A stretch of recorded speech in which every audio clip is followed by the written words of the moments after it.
Welcome back to the Morning Show here on the Rise News. It's now time to take a look at news stories making headlines around the globe.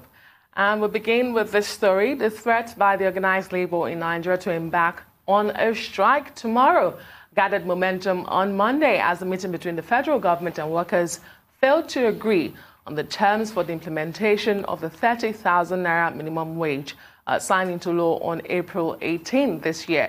Now, following yesterday's stalemate, both sides are expected to meet again today in what Labour has described as a decisive moment, which will either result in the suspension of its planned industrial action or make it happen. Dr. Abachi, it is very sad and heartbreaking that we have to resort to this point. It's a dicey situation. There's a meeting today. The outcome of that meeting will determine if Labour will go on strike tomorrow, and it's a national one, or if they will continue negotiations. This is coming despite the president signing this new national minimum wage to law in April 18 this year. It almost seems as if the word of the government is not its bond. Well, I think what is happening is very unfortunate. It's terribly embarrassing. It's not something that, any normal person can understand. Because what they are quarreling over is what they call consequential adjustment. Disagreement over percentages. And I've made the point on this subject severally that, look, this is foreseeable. When the original tripartite negotiations took place, why wasn't the consequential adjustment of the salary scale, why was it not taken along? Because it's something you could have done. And government did not, or Labour also, did not need to create this kind of embarrassing situation. What is the argument?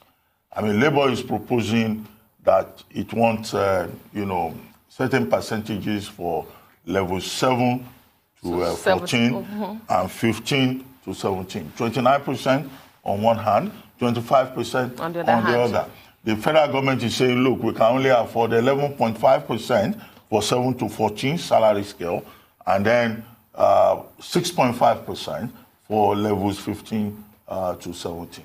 And both parties yesterday refused to shift.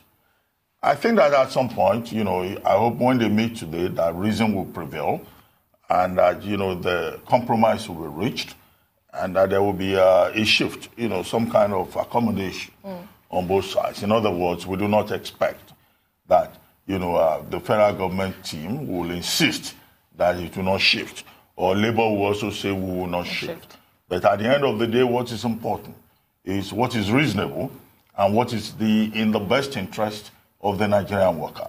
However, the Minister of Labour has made it very clear that the federal government is broke. And cannot afford this increment. And that they cannot afford the wage bill that is being proposed, about a total of 580 billion naira. Now, whether the minister is telling the truth or not is another matter. But I don't think that Nigerians would want to have a round of labor strike, because Labour insists that they are still mobilizing and that they are determined to proceed on strike on October 16.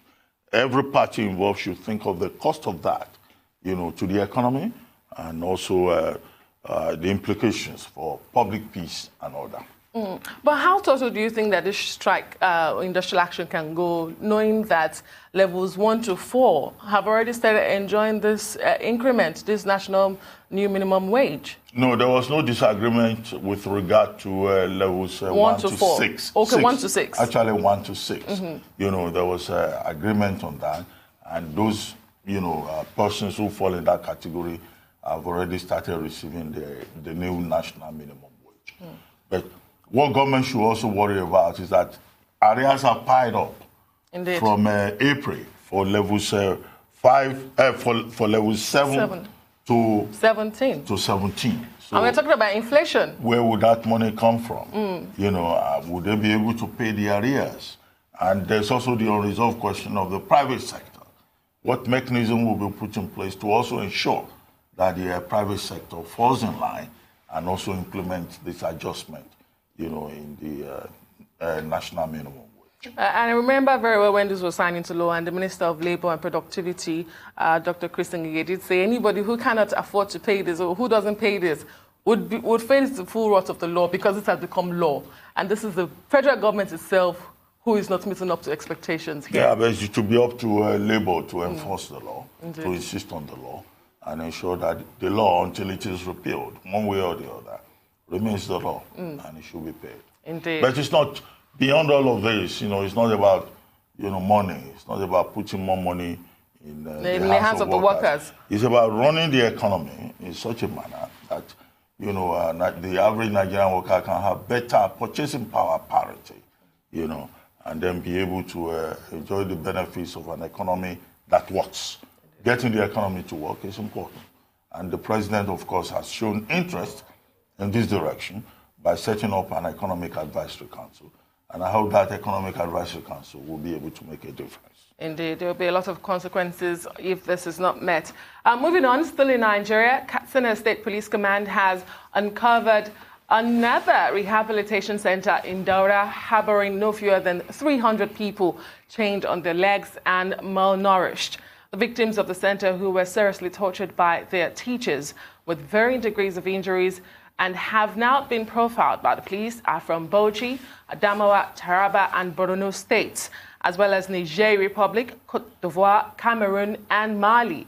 The inhabitants include children who confessed to have been abused homosexually, while the adults said they were subjected to daily hard labor and torture without recitation of a Holy Quran, as earlier agreed with their parents.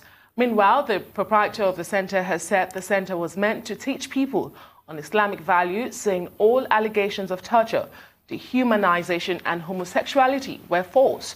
On the other hand, Farouk, Emir of Daura, who expressed shock at the discovery, has called on the police and other relevant security agencies to carry out a thorough investigation on the issue.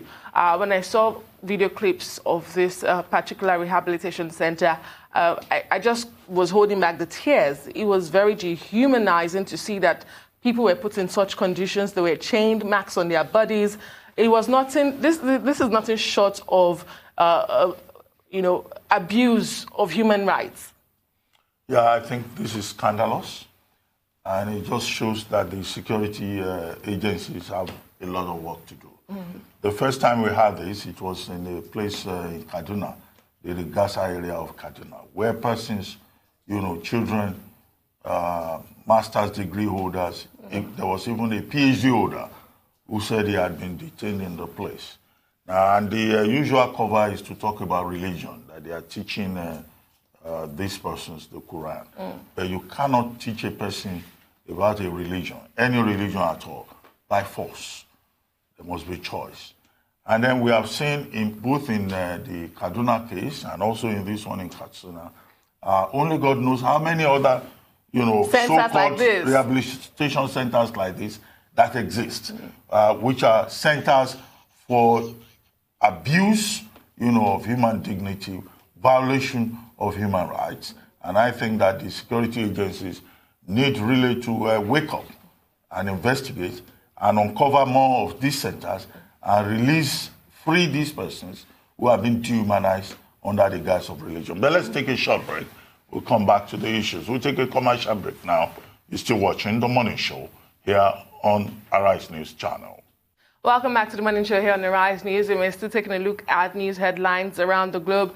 Just before the break, Dr. Abati, we're talking about the bust by the Nigerian police at the Daura Center. This is the hometown of the president. But you did mention that the police has a lot of work to do. I think that beyond the police, we also have a role to play as citizens, the community, the parents of those people, their relatives who send them to such a camp or center for rehabilitation. There is no rehabilitation that can take place in such a center. The owner of the center is well in his 80s and handed it over to his son. His side of the story was that he has been overwhelmed by the numbers of people that had been sent in over the years. But that's not an excuse. Well, I mean, that center, we're told, has been in existence for up to about 40 years. The center where you put people in chains, you dehumanize them, you claim that you are teaching them the Quran, or that you are rehabilitating them because they are drug addicts. I mean, there are so many crimes that are involved, and that's why I say that the police will need to do a lot more. One, we have been told about homosexuality. Now, homosexuality is a criminal offense. It is. In Nigeria, because we have in place a same-sex prohibition law. That's one. And then the violation, there are fundamental human rights issues that have been thrown up. So apart from the security agencies, I also expect that human rights groups in Nigeria will also take up this matter. And the fact that this is the second one that has been uncovered within a month, first in Kaduna, now in Katsina, intelligence will be required to unmask, uncover many of these other centers that may be in various parts of the country. You never know. It may not just be in the northern part of the country that you have these fake, problematic rehabilitation centers. You may also have them in the southern part of the country. But what happens there, as reported in all of these centers, is unacceptable. It's a violation of the law. It's a violation of the dignity, of human beings. So these are the issues, in my view. I mean, and the one that happened in Kaduna, all of a sudden, nobody had anything about it again. The gentleman who owns the place, we have not heard that he has been charged for any offense. Why is he taking the police forever to take up the matter? Is the person a sacred cow? Is there anything under the law that says that certain persons can just run unregistered, illegal, so-called drug rehabilitation centers? Why have you not had anything? I would like to know how far the Nigeria police has gone with the other center that was uncovered in Kaduna. And now this one also, we hope that, they will not just cover it up and nobody will hear anything again. Indeed. And that those persons will be released. And their parents. Because in the Kaduna case, some of those parents were saying, well, we sent our children there. Yes. Yeah, the fact that you are the parent of a particular child does not give you the right, to dehumanize or to collude with others to dehumanize your own child. Culpable parents. You were talking about other parts of the country. I think this human rights abuses are taking different forms. In the South, we are beginning to see baby factories spring up again. And one wonders, in instances like this, what the National Human Rights Commission is doing. They've been quiet in all of this. We'd like to see actions taken and deterrence should be put in place. Let's move on now. The Minister of Agriculture and Rural Development, Sabo Nanono, says there is no hunger in the land. I had to pause for that one. Now, many Nigerians have been complaining about economic hardship, with some saying the closure of land borders had taken a negative toll on them. But speaking at a press briefing on Monday, the minister said there is sufficient food in the country. He says the closure of the borders will remain until neighboring countries respect the laws of Nigeria against food smuggling. Asked whether the action of the federal government is not a violation of the rights of Nigerians to freedom of movement, he said, and I quote, "In matters of security, the rule of law and human rights take the back seat." First and foremost, Dr. Abachi, I think that the minister perhaps is living in a different hemisphere when he says that there is no hunger in the land. And this is the same rhetoric we are beginning to hear. The rule of law takes the back seat, human rights take the back seat. When a minister of the country says that, I think it is appalling. Well, candidly, I don't know where they get some of these people from, who just occupy our office and they don't sound intelligent. But anyway, that's by the way, that's my own prejudice. But I think, the minister is absolutely wrong to say that there is no hunger in the land. And you are right to say that he probably lives in another hemisphere, different from ours. But he's probably piggybacking on the statement earlier on by the president, when the president said, there will be a forex ban on food imports because Nigeria has attained food sufficiency. And that was controversial at that point. Yeah. Many Nigerians said, well, we can't see the food sufficiency. But of course, the position of this government is to encourage a diversification of the economy, promote the agricultural sector, and the president has consistently taken positions that show a commitment in that direction.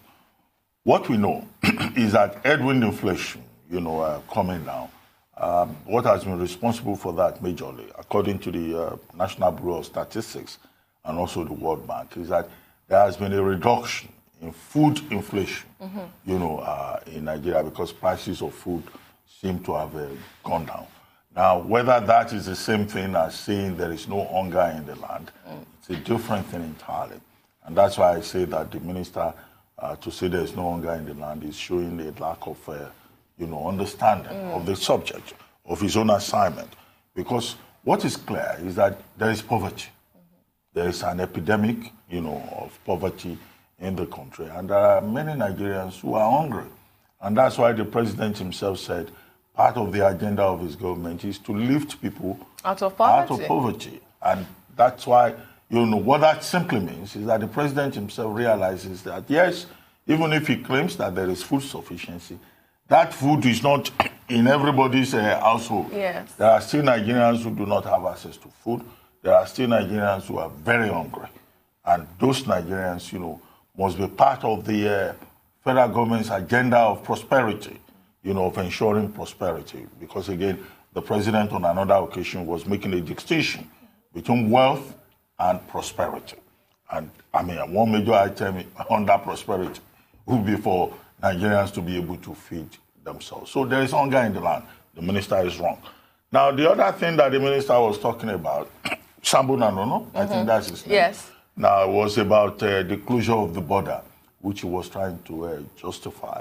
And our position is that the continued closure of the border between Nigeria and the Republic of Benin does not make economic sense.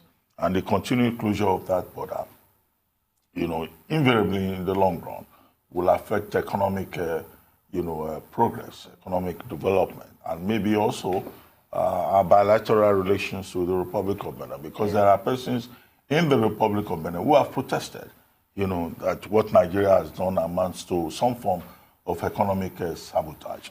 And then the minister goes further to talk about rule of law and all of that. I think, look, when persons get to positions of authority, they need first some kind of crash course in public communication. And they also need to have a team that assists them, that helps them to script their public speaking communication. So that you don't just take the microphone and you begin to talk out of turn and hide under the title that you bear. But in any case, tomorrow is World Food Day, October 16, and it was in that context that the minister made some of these statements. But I think that he has not shown an understanding of the subject, and he occupies a ministry that is very important. His predecessors in that office showed a greater level of understanding, and he needs to learn very quickly. If he doesn't understand the job, he needs to learn very quickly on the job, or he sets up his own advisory council that can assist him. That's my take on that. Indeed, and I remember ECOWAS also having a take on this closure, but they made it very clear that Nigeria was breaching the protocol, ECOWAS protocol. They talk about free movement of people and goods, and for a borderless Africa, we're all looking forward to with the signing of the free trade agreement. Nigeria seems to be turning on its own head when it comes to this situation.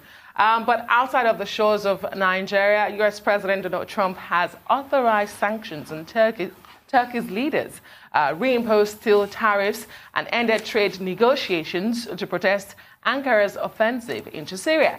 Now, the president said he had issued an executive order to allow sanctions on sitting and former Turkish officials, although he has apparently not yet imposed them and was immediately ending talks on a U.S.-Turkey trade deal.